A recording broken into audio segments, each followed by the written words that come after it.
আজকে ব্লক যে সম্মেলন খড়গপুর গ্রামীণ ব্লকের সম্মেলন, এই সম্মেলন যারা আয়োজন করেছে খাটাখাটনি করে তাদের প্রত্যেককে আমি খড়গপুর ব্লকের প্রত্যেককে ইয়াকালার জোহার জানাই। বিশেষ করে আমাদের জেলা সভাপতি মনোরঞ্জন ভাই, আমাদের রাজ্য সহ সম্পাদক তুষার ভাই, জহরদা, রাহুল, বিপ্লব মাস্টার, আমাদের ব্লক সভাপতি মনোজ এবং আমাদের অর্জুনী অঞ্চল যে অঞ্চলে আজকে এই মিটিংটা হচ্ছে সেই অঞ্চলের সভাপতি বাদল ভাই, সম্পাদক সন্দীপ ভাই, আশিস, আর কে আছে, শিল্টু আছে, রাহুল আছে, যারা যারা আছে এবং আমাদের মুলুক চান, হ্যাঁ পবিত্র যারা আছে সবাইকে বেজায় বেজায় সাবাস জানাই, হিয়া খালাস জোহার জানাই। আর ধন্যবাদ জানাই যে হাই স্কুল প্রাঙ্গণে আজকে আমাদের এই মিটিংটা হচ্ছে, সভাটা হচ্ছে, সে হাই স্কুলের পরিচালন সমিতি এবং প্রধান শিক্ষক মহাশয়কে আমি বিশেষ কৃতজ্ঞতা জ্ঞাপন করি কুর্মী সমাজের তরফে, কারণ ওনারা আমাদেরকে অনুমতি দিয়েছেন বলে আজকে সভাটা করতে পারছি। আর ধন্যবাদ জানাই, কৃতজ্ঞতা জানাই কলাইকুণ্ডা বিট হাউস পুলিশ প্রশাসনকে, ওনারা অনুমতি দিয়েছেন, সহযোগিতা করছেন। আর সবার উপরে ধন্যবাদ জানাই এলাকার মানুষজনকে, এই ধারেন্দা এবং পাশাপাশি গ্রামবাসীদেরকে এবং এখানে যারা আছেন পাশাপাশি যাদের ঘরগুলো রয়েছে, কুর্মী হোক অকুর্মী হোক, হিতবিতান গোষ্ঠী সমস্ত মানুষকে, আপামর জনসাধারণকে কর্মী সমাজ পশ্চিমবঙ্গের তরফে হিয়া খালাস জোহার, ধন্যবাদ, কৃতজ্ঞতা। আপনাদের সহযোগিতা ছাড়া আমরা এই অনুষ্ঠান, এত সুন্দর একটা সম্মেলন এবং আমাদের আজকে যে কর্মী সমাজের সামাজিক একটা জুড়ুয়াই আমরা করতে পারতাম না যদি আপনারা সহযোগিতা নাই করতেন। এই জন্য আপনাদেরকে জোহার জানাই, ধন্যবাদ জানাই। আপনারা আমাদেরকে আশীর্বাদ করবেন যে আমরা যেন আমাদের লক্ষ্যে পৌঁছাতে পারি, কারণ এই লড়াই দীর্ঘদিনের লড়াই, এই লড়াইয়ের অনেক কথাই বলতে হয়। বক্তব্য আমাকে শুরু করতে হবে, মানে 7 পিরিয়ডের দিকে যদি ক্লাস পড়ে যায় তখন ছানারা আর পড়া শুনতে মানে নাই। এই ছানা ঠিক বলছি না ভুল বলছি? আমি ছানাগুলো বলছে ঠিকই বলছে মাস্টারে। তো 7 পিরিয়ড দিয়ে পড়া শুনতে ছানা মানে নাই, তখন ঘর যাবো ব্যাপারটা হয়ে যায়। কারণ মাঝখানে মিড ডে মিলও খাইলে 7 পিরিয়ডে তো লাস্টের দিয়ে ভাষণ দিলে আর লোক তখন আর ভাষণ শোনার আর লোকের ধৈর্য থাকে নাই, তখন এই ঘর যাবো ব্যাপারটা চলে আসে। আর ঘর বহরি লোককে ঘুরানোটা বড় মুশকিল। যদি লোক একবার বলি যে ঘর যাবো, ঘর বহরি বুঝেন নাকি? তো এই ধারেন্দার দিকে মনে হয় প্রথম এই কুর্মী মিটিং হচ্ছে এই জায়গাটাই, তাই তো? কারণ এই ধার দিয়ে শুনেছি দমে যাত্রা হয়, দমে জুত স্টাররা আছে কলকাতা দিয়ে, সাদা চামড়ার যাদের গা গুলা ঘি বাসায়, ওইরকম দমে জুত হিরো হিরোইন আছে, দমে ভিড় হয়। আমি দেখেছি ছুটুল্লে শুনতি আর কি। তো এই যে সামাজিক মিটিং সেরকম হয় নাই। আর এধারে লোকগুলো টুকু চালাতেই বটে, মানে দেখছে যদি ভিড় হয় তাইলে যাবো, যদি ভিড় না হয় তাইলে যাবো নাই। কারণ এই ধারে উপরে উড়ে উড়াখল, আর নিচে যায় রেলগাড়ি আর মোটর গাড়ি, 3 রকম ফেসিলিটি আছে এই জায়গাটায়, যেটা কিনা অন্য কোথাও নাই। কি ঠিক বললি? এই জায়গাটার উপরে উড়াখল আর নিচে রেলগাড়িও যায় আর সড়কও আছে। তো এই ধারে তো সড়কটার লোক শুধু চালাতেই হয়। তো আমি এই সামাজিক আন্দোলনের সূত্রে 30টা বছর বলতে গেলে সেই কলেজে যখন পড়তি, মেদিনীপুর কলেজে 1993 সাল ফার্স্ট ইয়ার ইংলিশ অনার্স, সেই তখন থেকে কিন্তু সমাজ আন্দোলনটা শুরু করেছিলাম। হিসাবে আপনি আঙুল গুনে বলবেন যে তাহলে তোর বাবু তোর বয়স কত রে? তখন কি আর ভাষণ দিতি গো? তখন আপনাদের মতো চাটাই বসে আমি ভাষণ শুনছি, কিন্তু সমাজের মিটিং হলে আমি ওইখানে যাই উপস্থিত হতি, কিংবা ঝাইটা ঠিক কিংবা চাটা পিছাদি, তখন কাজটা ছিল, তখন আমার আন্দোলনটা ছিল এরকম। তাহলে 30টা বছর ধরে কি হচ্ছে, এই সমাজের সঙ্গে জড়িত রয়েছি, সমাজ আন্দোলনের সঙ্গে। এবং আজকে কি হচ্ছে, প্রত্যেকটা দিন আমার কিন্তু কখনো কাটছে ঝাড়খণ্ডে, কখনো কাটছে উড়িষ্যায়, কখনো পুরুলিয়ায়, কখনো বাঁকুড়ায়, কখনো পশ্চিম মেদিনীপুরের বিভিন্ন প্রান্তে, কখনো ঝাড়গ্রামের বিভিন্ন প্রান্তে, কখনো নয়াগ্রামে, কখনো বাংলাদেশের বর্ডারে, কখনো উত্তরবঙ্গে, কখনো কলকাতায়, কখনো দিল্লি। সমাজ আন্দোলন আর ডেলি মিটিং, একটা দিনও বন্ধ নাই। গতকাল শালবনে ছিল, আজকে এখানে আছে, আগামীকাল জামমনিতে রয়েছে, মনিয়ারা গ্রামে শহীদ রঘুনাথ মাহাতোর মূর্তি স্থাপন হবে সেখানে। মনিয়াদা গাঁটা হচ্ছে ঝাড়খণ্ড এবং বাংলার লাগালাগি গাঁ বটে, বাইরে গেলে ঝরিয়া চলে আসবে ঝাড়খণ্ডের। কালকের প্রোগ্রাম আছে প্রত্যেকটা দিন, মাসের প্রায় প্রত্যেকটা দিন এরকম কর্মসূচি, এরকম মিটিং, এরকম মাইক ফোকা, এরকমের কাজ। ঘর ঘুরতে ঘুরতে রাত হয়ে যায়, কখনো কোনোদিন হয় 1:30টা, কোনোদিন 2টা, কখনো কোনোদিন খুকড়া ডাক। ঘরে ঢোকার সময় কি হচ্ছে, বহুটা দমে মুখ ফুলায়, কি গো পাহাড় 10 খালে, ঠিক আছে? তো বলছি হ 10টা পারলি 10 খালি, আর কি করবো। এখন ডেইলি রাত করে ঘর ঢুকলে ঘরের লোক একটু ইয়ে হবেন নাই। তো ব্যাপারটা হচ্ছে এই ঘর সংসার ছেড়ে আজকে আমরা কিন্তু সমাজের মানুষের কাছে সমাজের কিছু কথা পৌঁছায় দেওয়ার জন্য কিন্তু বাইরে আছি। এই কথাগুলা জানি নাই যে কতটুকু আপনাদের ভিতরে ঢুকবে বা হিয়াই বাজবে, কিন্তু এটা আস্তে আস্তে শুনতে শুনতে বা বুঝতে বুঝতে একটা সময় আমরা যে কষ্টটা অনুভব করছি, এত বড় একটা বৃহৎ জনজাতি, ছোটনাগপুরের একক সংখ্যাগরিষ্ঠ একটা বৃহৎ জনজাতি হচ্ছে কুর্মী জাতি। এই জাতিটার যে বঞ্চনা, তার যে অধিকারের প্রশ্ন, যে সাংবিধানিক কনস্টিটিউশনাল ডিপ্রাইভেশন, সাংবিধানিক বঞ্চনা, তার যে ভাষা, তার যে সংস্কৃতি, তার যে রীতি রেওয়াজ, তার যে নেগাচার, তার যে পরম্পরা কিভাবে হারাচ্ছে দিন দিন, কিভাবে নষ্ট হচ্ছে দিন দিন, সেই কথাগুলাই বলার কথা। সেইগুলো কিভাবে বাঁচবে, কিভাবে আমরা মাথা তুলে বাঁচে থাকবো, সেটাই আমাদের বক্তব্য। আজকে আপনাদের সামনে যে ছোট ছোট ছানাগুলো বসে আছে, আজকে আমাদের লড়াইটা কিন্তু এদের জন্যই, এদের জন্য লড়াইটা। এই ছানাগুলা যারা বসে আছে, যারা জিতে অবশ্যই নাচ দেখবো বলে বসেছে। যখন ছোট ছিল তখনও নাচ দেখা, ছোট ছানাই আর বুঝবে কি গো। কিন্তু যারা ছানার বাপ আছেন, যারা ছানার মায় আছেন, যারা ছানার জেঠা আছেন, যারা ছানার জেঠি আছেন, যারা ছানার কাকা আছেন, যারা ছানার কাকি আছেন, যারা ছানার দাদু আছেন, যারা ছানার দিদা আছেন, তারাকে কিন্তু একদিন এই ছোট ছানাগুলাই অপরাধী সাব্যস্ত করবে যদি আপনারা এই আন্দোলনের সঙ্গে সামিল না হন। আজকে যদি ছানাটা কুর্মী হয়ে থাকে, তার টাইটেলটা যদি মাহাতো হয়ে থাকে, তাহলে এই কুর্মী ছানাদের একদিন ভবিষ্যতে কি হচ্ছে, আমরা যখন দেখেছি, যখন প্রাইমারি স্কুলে যাই, তখন যাই দেখি কি আমার মাই বাপের সঙ্গে যে কথাটা আমরা বলি ঘরে, সেই কথাটা কিন্তু আমার প্রাইমারি স্কুলে যখন যাই দেখছি, আমার প্রাইমারি স্কুলে ওই কথাটা মাস্টারে বলছে না। যখন আমরা বড় স্কুলে যাচ্ছি তখন দেখছি বড় স্কুলেও কথাটা বলছে নাই। যখন কলেজে যাচ্ছি তখন দেখছি আমাদের কথাটা বলা হচ্ছে না, গাঁওয়ালি ভাষাটা। যখন আরো উপর দিয়ে যাচ্ছি তখন বলছে নাই।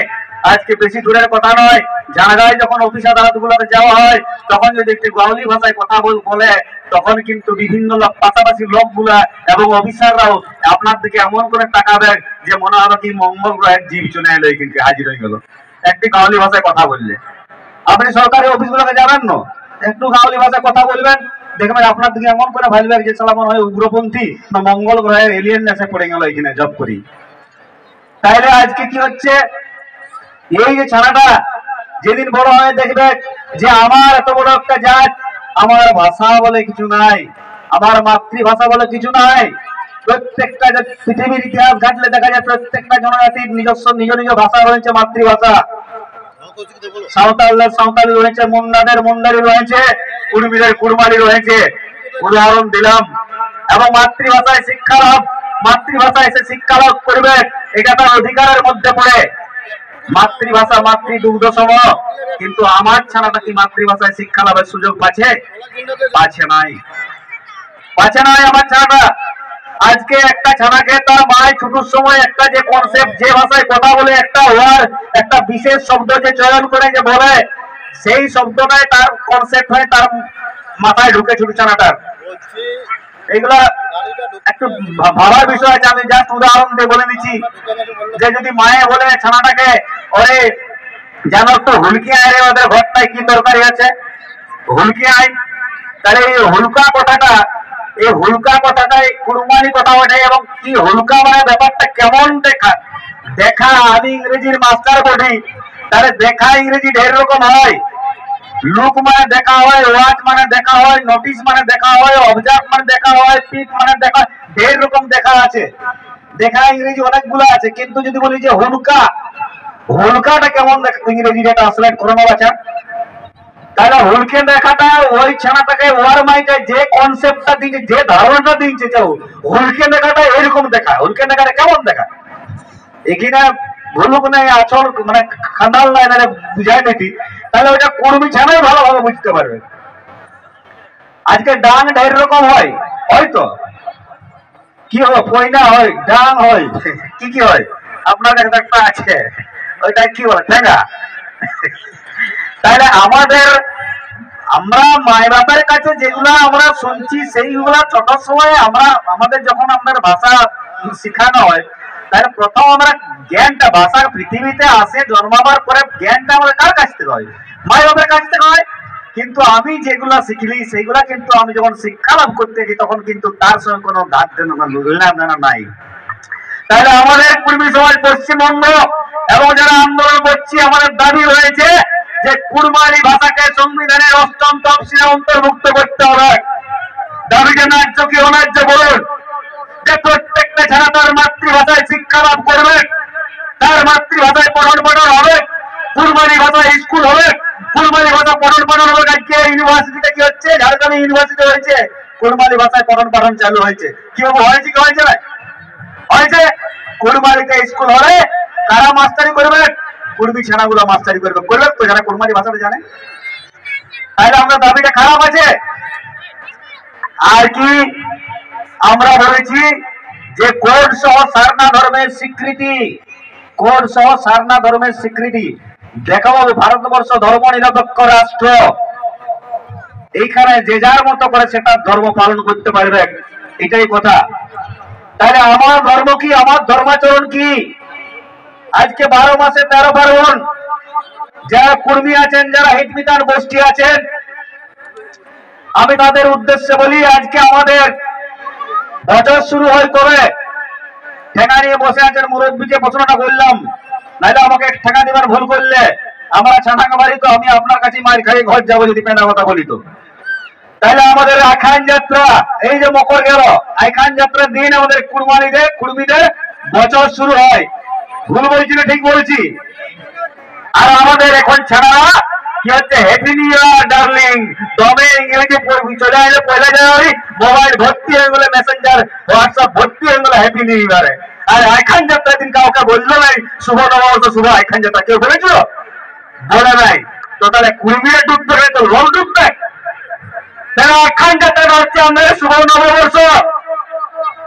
সেদিন হাল পুণ্য করে, তাই তো ঘুরে হালটা, সেদিন কৃষি বর্ষের সূচনা হয়, চাষবাসের সূচনা হয়, সেদিন কুর্মীদের বছর শুরু হয় আখান যাত্রায়, আর ফুরাই যায় মকর সংক্রান্তি।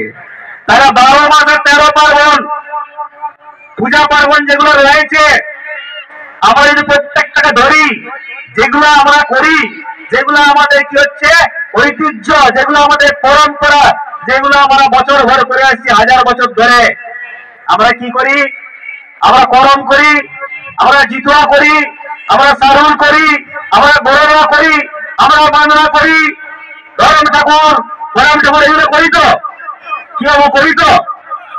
তাহলে এইগুলাই কি হচ্ছে আমাদের প্রকৃত ধর্মাচরণ, এইগুলাই আমাদের প্রকৃত ধর্মাচরণ, এইগুলাই আমাদের রীতি রেওয়াজ, এইগুলো আমাদের সংস্কার, এইগুলো আমাদের পরম্পরা, এইগুলোকে বাঁচায় রাখতে হবে। কিন্তু আজকে দুর্ভাগ্য, আমাদের কি হচ্ছে, আমরা নিজের ঠাকুর ছাড়ে কি হচ্ছে, লোকের ঠাকুরকে আঁকড়াচ্ছি, লোকেরটাকে আঁকড়াচ্ছি।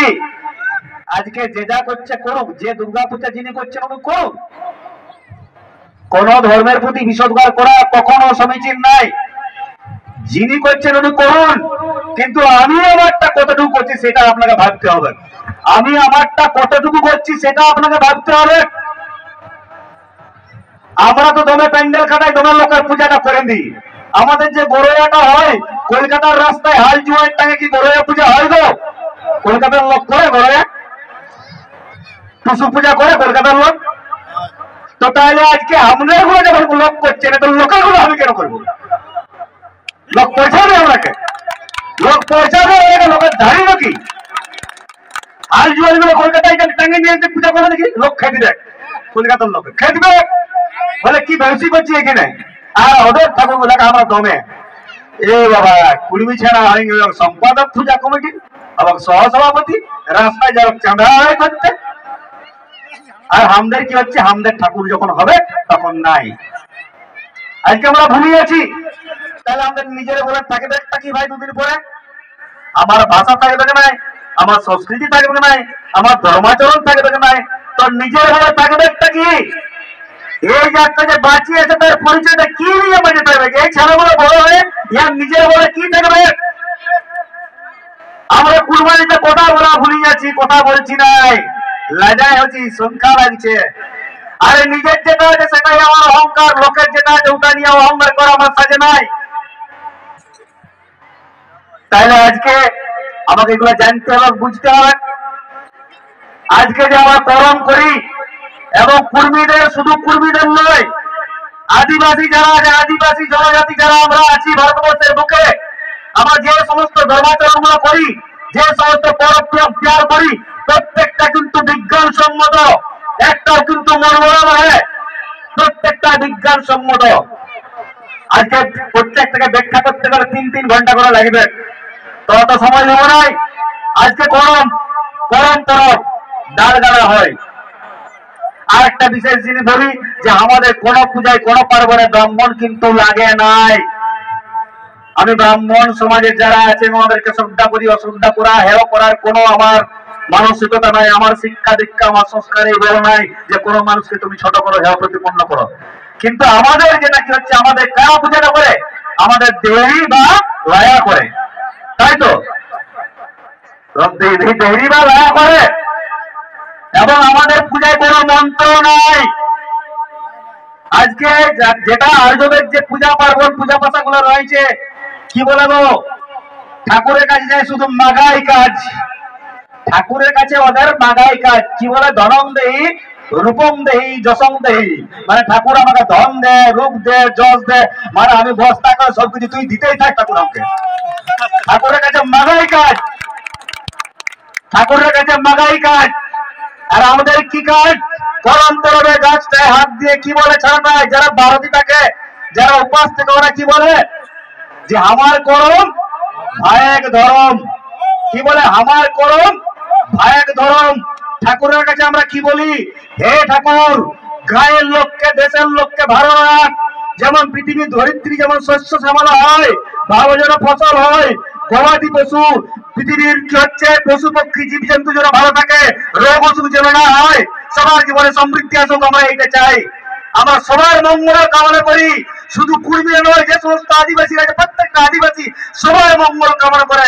কখনো বলে নাই ঠাকুর হামকে দে, হামকে দে, হামকে দে, বলে ঠাকুর যা দিবার সবকে দে, যা দিবার সবকে দে, ঠাকুর যা দিবার সবকে দে, সমান করে দে। এটাই আমাদের ধর্ম, বিজ্ঞানসম্মত। আজকে বৃক্ষের কাছে কি হচ্ছে, আমার করম ভাই ধরম। আমার পূর্ববর্তী বক্তা এখানে বলতেছিলেন যে ভাই বোনের সম্পর্ক, হ্যাঁ ভাই বোনের একটা মধুর সম্পর্ক সেই পরবের মধ্যে আমরা লক্ষ্য করি। কারণ বেহালায় যে সমস্ত জিছানারো হয়েছে, পরবালে কি হচ্ছে, রাস্তা দিয়ে বাইরে হুলুক হুলুক হয়, পরবে আমার ভাই আনতে আসছে নাই। আর যদি পরবে না আইলো, পিটি ছাড়ার মনটা দমে কষ্ট হয়, দমে কাঁদুর মাঁদুর লাগে যে আমার ভাই আইলো নাই। এত বড় কর্ম পরবে, ও ভাই আসবি কি নাই রে ভাই, আচ্ছা গান। তাহলে বেহালা জিছানারা কি হচ্ছে, রাস্তার দিয়ে ফেলতে থাকে। তারা সেই ভাইটাকে করমের দিনে, যখন ভারতে ছিল, করমের দিনে বলেছিল, দেখ রে ভাই, আমার করম ভাই ধরম, ছোট ভাই তোকে কলে কাকে করে মানুষ করলি রে, আর আমি আর পেট খাই তোকে খাওয়াইছি, আমার বড় দিদি ছিল, আমরা গরিব হয়ে ছাড়া বটি, আমার আমি বিদেশের লোক হলে ইন খেলায় ঘর, আমার গরিব হয়ে ছাড়া বটি, 2-3 দিনে একবার ঘরে ভাত জুটত, লোকের ঘরে খাটে খাইতো, আমাদের সেই জায়গাটা পড়াশোনা করেছি। বর্দি যখন ছিল, লোকের ঘরে কাজ করতে যেত, লোক ভাত দিত পয়সার বদলে, বাসি ভাত, ও নাই খাইয়ে আমাকে খাওয়াইছিল, ভাই তুই খা রে। ও লোকের একটু আমার বড় দিদি আমাকে খাওয়াইছিল, ভাই তুই খা। সেই দিদিটা আমাকে বলে গেছে, আমার করম ভাই ধরম, ভাই আমি আমার কর্মটা করে গেলি রে, তোর ধর্মটা তুই রক্ষা করবি, বড় হলে আনতে যাবি, যদি তুই বিপদ হয় দেখতে হবে দিদিকে, বলে যায় ভাই এটা ভাইকে একটা দিদি একটা বেহালা বিছানায় যে দেখ ভাই এতটুকু অন্তত করবি, এইটুকু অন্তত করবি, তাহলে আমার করম ভাইয়ের ধরম, ভাই তোর ধর্মটা তুই নিভাবি রে, এটাই বলে যায়। তাহলে একটা দিদি তার ভাইকে বলে যায় এরকম, সেই সুন্দর সম্পর্ক। আর কি একটা পরবকে ব্যাখ্যা করলে যারা শুনছে আমার বক্তব্য শুনবেন যে মাস্টার লোকটা পেনা কথা বলে গেল, সঠিক কথা বলে গেল। আর কি কাকর বেটা, গরমের দিনে কি হচ্ছে, কাকর বেটাকে ছানায় কিন্তু হাত দিতে দেয় নাই। হাত দিতে দেয় বড় বেটাটাকে, যেটা কাকর বেটা করে মা করলেও ছুটে দেবে নাই। তাহলে যেন সত্যিকারের বেটার মতো আঁকড়ায় রাখে, ওকে সিনার করায়, বেটা ঘুমারে, বেটা খারে, কাকর বেটা করে। তাহলে কি হচ্ছে, শিখানো হয়। কারণ আজকে যে ছানাটা, যে কুমারী মেয়েটা কি হচ্ছে এই পূজাটা করছে, যে উপবাসটা থাকছে, সে কি হচ্ছে ভবিষ্যতের মা। তাহলে কেমন সেখানে শেখানো হয় how to Nourish the babies, কেমন করে শিশুদের লালন পালন করতে হয়, কেমন করে সরিষা তেল মাখাতে হয়, কেমন করে স্নান করতে হয়। তাহলে বেটাকে ছানা পালন করা, পশু পালন, শিশু পালনের ব্যাপারটা কিন্তু সেখানের মধ্যে শেখানো হয়। তাহলে হাউ টু নারিশ বেবি, কেমন করে কি হচ্ছে বাচ্চাদেরকে বড় করতে হয়, কেমন করে লালন পালন করতে হয়, কেমন করে পরিচর্যা করতে হয়, সেটা কিন্তু শেখানো হয় ওর মধ্যে। আর কি যে জাওয়াডালিটা দিয়ে হয় টুপাতে, ওটা কি থাকে না, বালিতে কি হচ্ছে আমাদের শস্য দানা দেওয়া হয়, তার থেকে অঙ্কুর বেরায়, তাই তো, তার থেকে আঙ্কুর বেরায়। তাহলে বালি না, ওখানে মাটি কেন ব্যবহার করি না আমরা, বালি কেন দিই না? যখন কৃষি সভ্যতার সূচনা হয় সিন্ধু নদীর দিয়ে, তখন এই কুর্মীরাই কিন্তু কৃষি সূচনা করেছিল। তর্ক করলে করতে পারেন, আমি আমারটা বলবো, আপনি আপনারটা বলবেন, ডিবেট হোক, বিতর্ক হোক, ঝগড়া কারোর সঙ্গে করতে রাজি নয়, কিন্তু তর্কের মধ্যে দিয়ে আমরা সঠিক তথ্য জানবো। তাহলে কুর্মীরা তখন সেই কি হচ্ছে নদীর বালিতে শস্য বীজ বপন করেছিল, সেখানে চাষবাসের সূচনা হয়েছিল। তখন কি হচ্ছে বীজগুলোকে পোকায় খাইয়ে নিত কিংবা নষ্ট হয়ে যেত, ফাউল হয়ে যেত, মানে খারাপ আবহাওয়ার জন্য। তখন কি করেছিল, হলদ জল দিয়ে বীজ শোধন করেছিল। হলদ, টারমারিক, হলদের কি গুণ আছে গো? অ্যান্টিসেপ্টিক গুণ আছে, শোধনের গুণ আছে, বিষক্রিয়া নষ্ট করে হলুদ। তারা সেই যে হলুদ জল দিয়ে কি হচ্ছে বীজ শোধন করার প্রক্রিয়াটা, সেই গরম যে জাওয়া ডালিটা করে, জাওয়া জার্মিনেশন শোধন। তাহলে সেই জাওয়া ডালিটা কিন্তু সেই যে ঐতিহ্য, সেই যে ইতিহাস মনে করে কিন্তু আজকেও কিন্তু আমরা জাওয়া ডালিকে বিকশিত করছি, সেই অঙ্কুর করছি। তাহলে এইটাই পরব কুর্মীদের, আদিবাসীদের, শুধু কুর্মী কেন বলবো, আদিবাসী হিত বিধান গোষ্ঠী জনজাতির মানুষ মূলবাসী যারা রয়েছেন